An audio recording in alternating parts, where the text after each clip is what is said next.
Good evening, boys and girls. Welcome back to another story time of Mr. Kepke. We have a wonderful book for you this evening.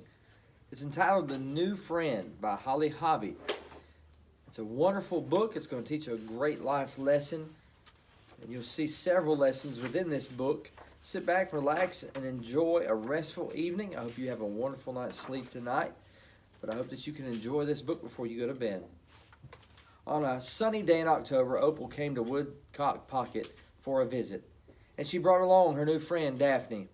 "Isn't Daphne beautiful?" Opal said. "She's quite pretty," said Puddle, smiling at the new friend.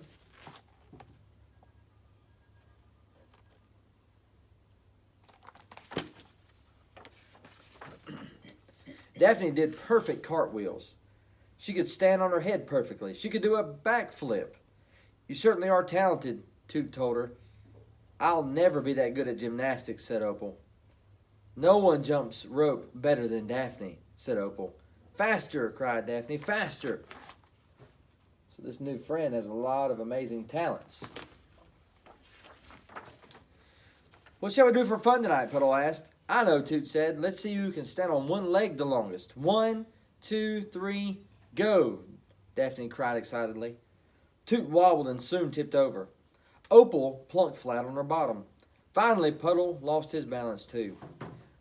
The last one standing on one leg was Daphne. "Let's see who can hold their breath the longest," Puddle suggested next. 1, 2, 3, go!" shouted Daphne. Puddle was the first to give up this time. Then Opal. And finally, even Toot. The last one left holding her breath was, yes, little Daphne. "I don't know how you do it," Puddle said. "It's easy," Daphne said. "I just do it."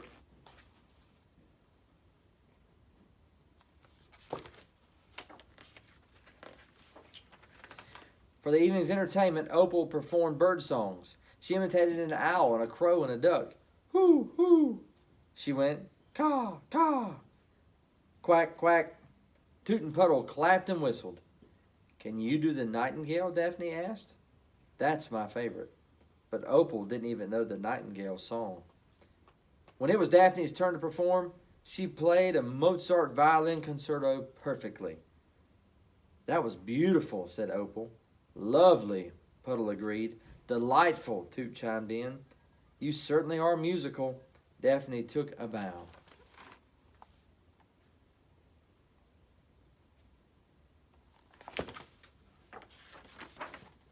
"Sometimes I wish I was as good at things as Daphne is," said Opal.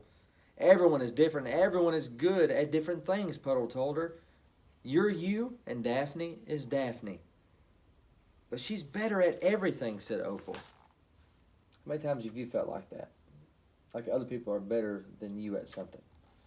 That's exactly what Opal's feeling right now. In the morning, Opal and Daphne drew pictures of themselves with crayons, and they asked Toot and Puddle to be the art judges. "Who made the best self-portrait?" Puddle said. "They're just completely different."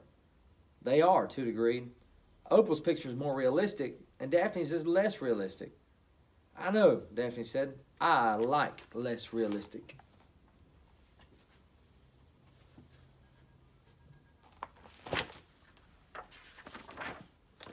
After lunch, everyone played Go Fish, which was Opal's favorite card game. She won 3 times in a row. "Hooray!" she cheered. "It's my lucky day." "I'm bored," Daphne said. "I quit." For supper, Puddle made noodles with his favorite homemade dandelion sauce. But Daphne said, "I don't like dandelion sauce."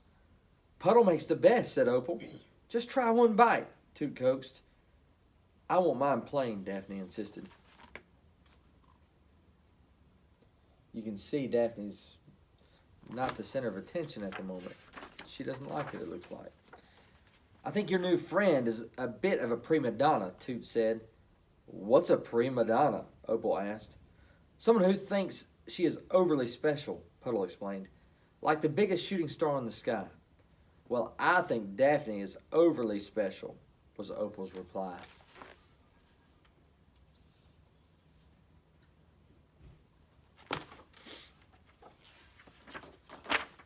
But in the morning, Daphne refused to eat Toot's delicious oatmeal. "I never have oatmeal," she huffed. "I usually have pancakes with maple syrup." Later, the new friend refused to help rake leaves, even for a little while. "Come on, Daphne," Puddle called. "Raking leaves is piles of fun." "I can't," Daphne said. "I might get a blister."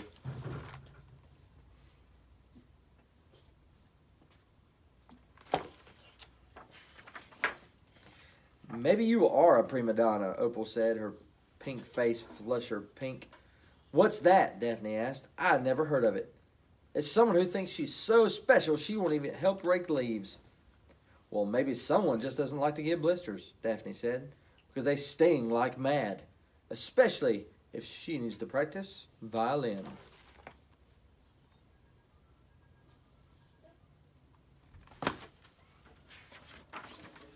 Everyone was enjoying the quiet end of the day when a scary, high-pitched squeal filled the house. "Where's Daphne?" Puddle asked anxiously. "She went to take a bubble bath," Opal told him. Toot was the first one out of his chair.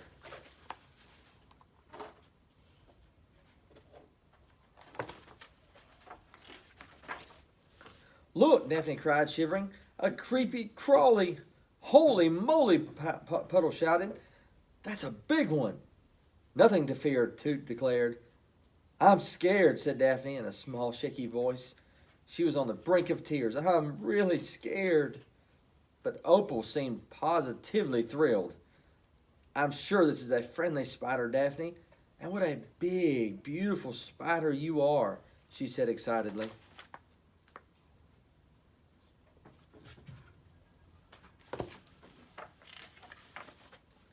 After Opal had coaxed the creepy crawly into the glass jar, she took it outside to the woodpile.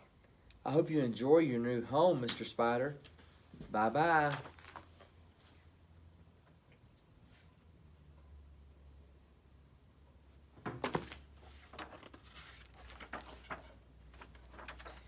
"You were so brave with that spider," Daphne said. "I wish I could be that brave." "I bet you could be," said Opal. "No," Daphne said. "Spiders give me goosebumps." "But don't you like spider webs?" Opal asked. "Spiders are the only thing that can make them." Daphne had to admit that she had never seen a spider web. "You have to be on the lookout to spot one," Opal told her. "Wait until you do." She turned out the bedroom light. "Are you ready to go to sleep?"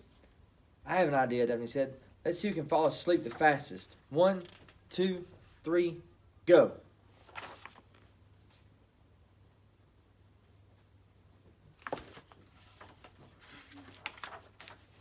In no time, Daphne was sound asleep. Her contented snoring sounded like the purr of a cat. Opal, however, wasn't ready to go to sleep yet. She wanted to stay awake and gaze at the night sky, and she often did when she came to Woodcock Pocket. There was always something to see.